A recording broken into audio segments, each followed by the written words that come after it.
Higala, kumusta? May buntag Iligan, may buntag Mindanao, may buntag Pilipinas. Adlaw nga Biyernes karon pitsa 24 ni buwan sa Mayo ning tuiga 2024. Sangan sa ato station manager Pastor Robin Sulapas, kini ang inyong KSR Kabisaya Nonay B. Ang mahatod sa hanay sa balita sa alas 7. O karon sa uluhang tudling sa ato mga balita, Mayor Sao City Health Officer gitun-an ang pamaagi sa pagminos sa teenage pregnancies sa syudad. Kawalay PhilHealth o sayop nga detalye sa dokumento hangtod kon hinungdan sa kalangay sa pagpagawas sa mga pasyente. City Agriculturist may pasabot sa basihanan sa pagpili og benepisaryo sa ayuda sa Pangulo. DepEd mihangyo nga dili gamiton ang mga eskwelahan isip evacuation center sa nagsingabot nga La Nina.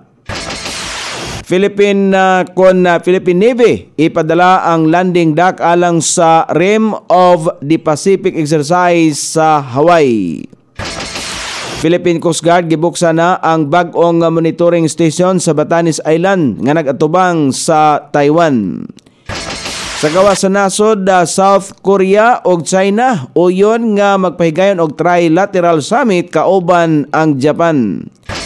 Balita sa kinabuhing Kristohanon tunghaan, gitangtang ang balaod nga nagdumili sa mga magtutungha nga isangyaw ang nakasulti sa balaang Biblia.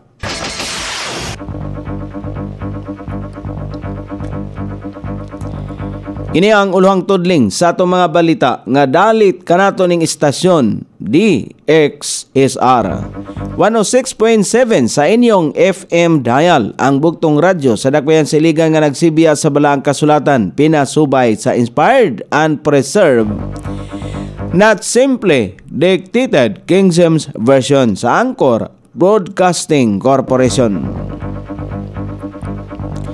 O karon sa kompleto nga detalye, gitun-an ni Iligan City Mayor Frederick Siao og City Health Officer Dr. Glenn Manarpaak ang paghimo og mga estratehiya, desisyon o pagsulbad sa problema sa mga adunay kalabutan sa pundo, mga rekurso, supply nga gikinahanglan aron nga maminusan ang sayong nga pagmabdo sa mga batanon. Kini atol sa Health Leadership and Management Program nga gipahigayon sa Zwilling Family Foundation alang sa mga leader sa lokal nga kagamhanan.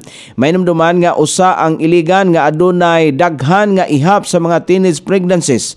Ang sayo nga pagmabdos posible nga moresulta sa komplikasyon sa pagburos, pag-undang og eskwela, kalisod o dili maayong panglawas sa pagmabdos. Lakip sa nakita ni Dr. Manarpaak nga solusyon mao ang reproductive health education nga haom sa edad sa bata og access sa family planning. Ang Swelling Family Foundation usa ka non-profit organization sa Pilipinas nga gatabang sa panglawas sa mga galisod nga komunidad. Giawhagan ang publiko nga magpamiyembro sa Philippine Health Insurance Corporation bisan og wala pa kini nagsakit o kaha mahospital.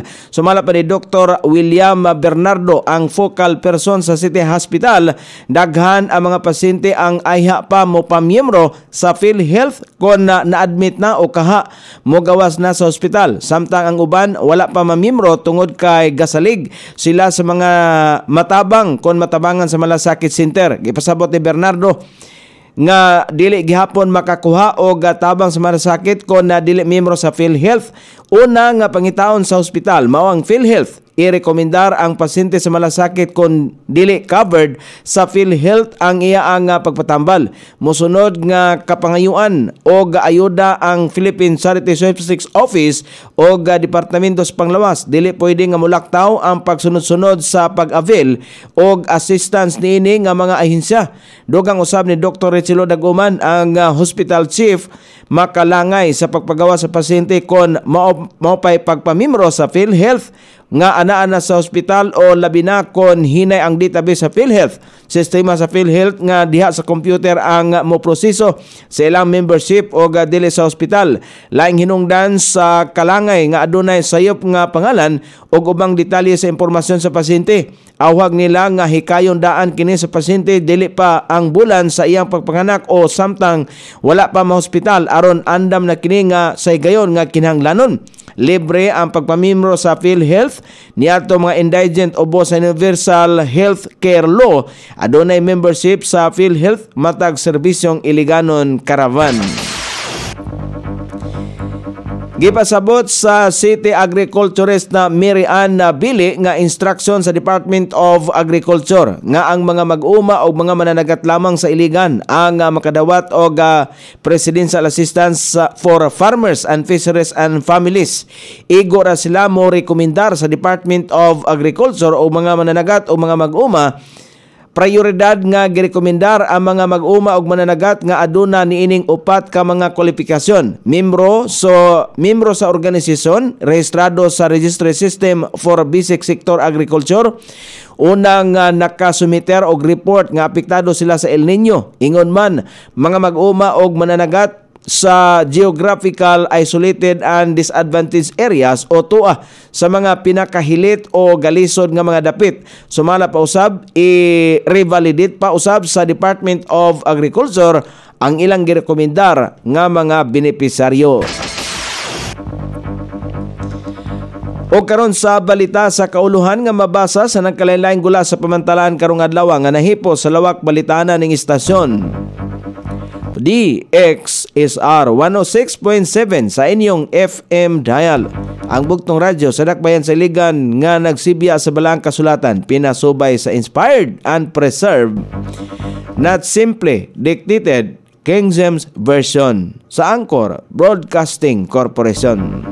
Mihangyo ang Department of Education DepEd sa mga lokal nga kagamhanan nga likayang gamiton ang mga tulungaan isip evacuation centers sa nagsingabot nga panahon sa ting-ulan tungod kay mahimo sumala pa kining makabalda sa pagtuon sa mga estudyante. Sumala pa kang DepEd spokesperson Undersecretary Michael Pua, gidangop na nila ang naasoing concern sa gipahigayon nga pinakabag-ong council meeting kauban ng National Disaster Risk Reduction and Management Council.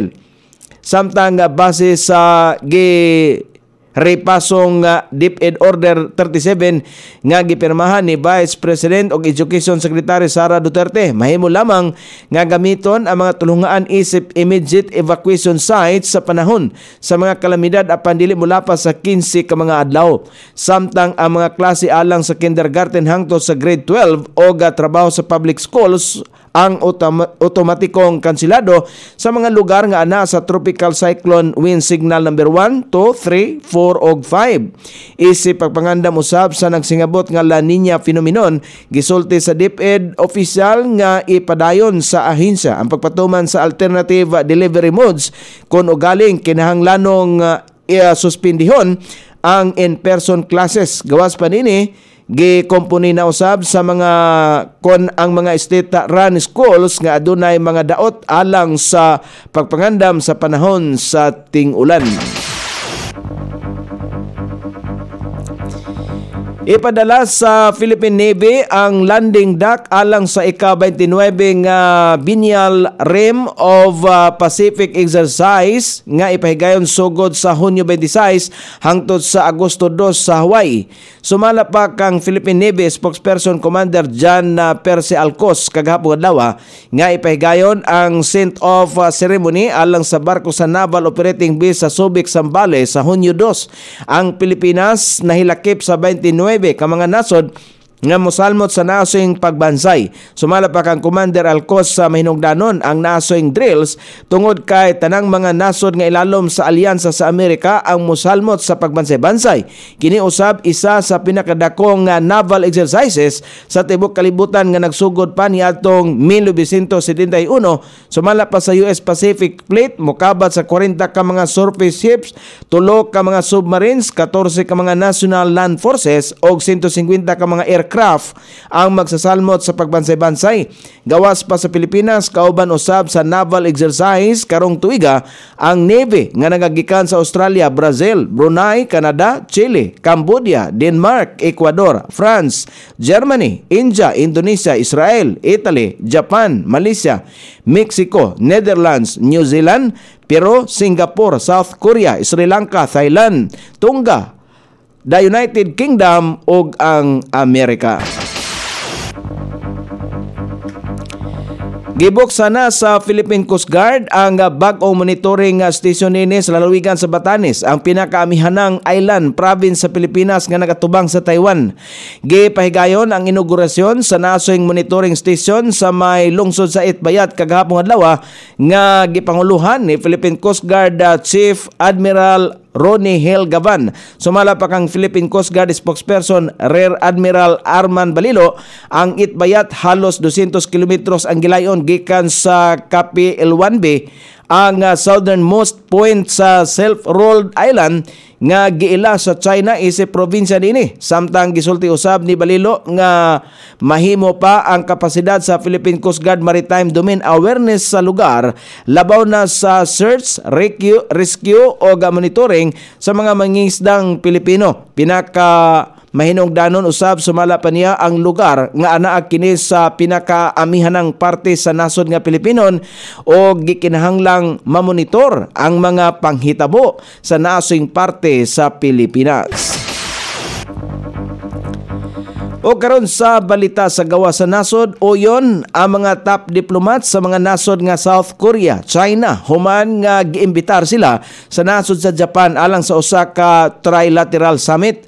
Ang naasoy mga diplomat ni uyon aron nga ipadayon ang malampusong pag-alyansa sa tulo ka nasod. Gikataho nga ang summit mahitabo sa South Korea karong Mayo 26 ug 27 ning tuiga. Posible nga makasentro ang pakigpulong mahitungod sa kalihukan sa China ug Amerika sa Asia Pacific region. O karon sa balita sa kinabuhing Kristohanon, gidaog sa America Center for Law and Justice ang kaso sa duha ka 9 anyos nga mga magtutungha diin gidili nga makasangyaw pinagi sa mga Bible verses. Ang naasoy nga mga magtutungha adunay gihimo nga Easter egg nga plano nilang ihatag sa ilahang mga kamagtutungha kon naablihan nila ang naasoy Easter eggs adunay sulod nga Bible verses. Tungod kay nadiskubrihan kini sa mga magtutudlo, gibalibaran niini ang katungod sa mga magtutungha nga himuon ang ilang kalihukan. Gitabangan sa American Center for Law and Justice ang mga magtutungha nga magamit ang ilahang katungod nga magsangyaw sa Biblia. Ang naasoyng legal battle naghatag og pabor alang sa mga magtutungha.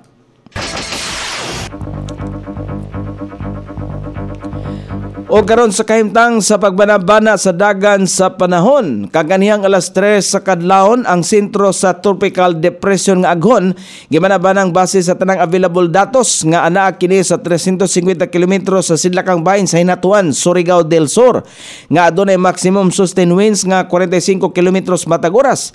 Duol sa sentro og paghaguros niini nga hangtod sa 55 km matag oras. Nagairog kini paingon sa kasagpan amihanang kasagpang bahin sa Gigosgon nga 30 kilometros matag oras. Apan ang Sterles padayon pagyapon makaapektar sa nasod nga Pilipinon. Ang Dinagat Island makasinati sa mga pag-ulan o pagpangilat, haguros sa hangin tungod sa tropical depression nga aghon. Ang Northern Mindanao, Davao Region o ang ubang parte sa Caraga Region makasinati og mapanganuron nga kalangitan inubanan sa katag-katag nga mga pag-ulan. Pagpanalugdog tungod gihapon sa epekto sa tropical depression nga aghon. Samtang ang ubang dapit sa Mindanao makasinati sa panalagsang pagpangdagom ngadto na sa mapanganuron nga kalangitan inubanan gihapon sa patak-patak nga mga pag-ulan, pagpangilat, pagpanalugdog, epekto sa Easterles o tropical depression nga aghon.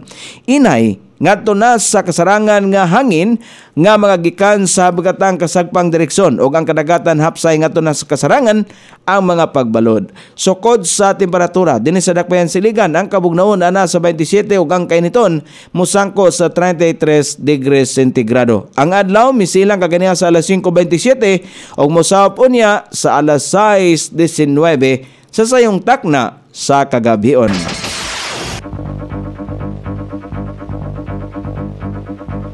Inyong nabate ang kinatibuk ang hanay sa balita sa alas 7 nga dalit kanato ning istasyon. DXSR 106.7 sa inyong FM dial. Ang bugtong radyo sa dakbayan sa iligan nga nagsibya sa balang kasulatan pinasubay sa inspired and preserved, not simply dictated King James Version sa Anchor Broadcasting Corporation. Sangan sa tiksuat sa atong balitang internasyonal ug sa kinabuhing Kristohanon pitjan sa balitang lokal Coney Island. Sa ato station manager Pastor Robin Sulapas. Kini ang inyong kaisar Kabisaya Nonoy B. Magpasalamat og moingon. Maayong buntag, Iligan.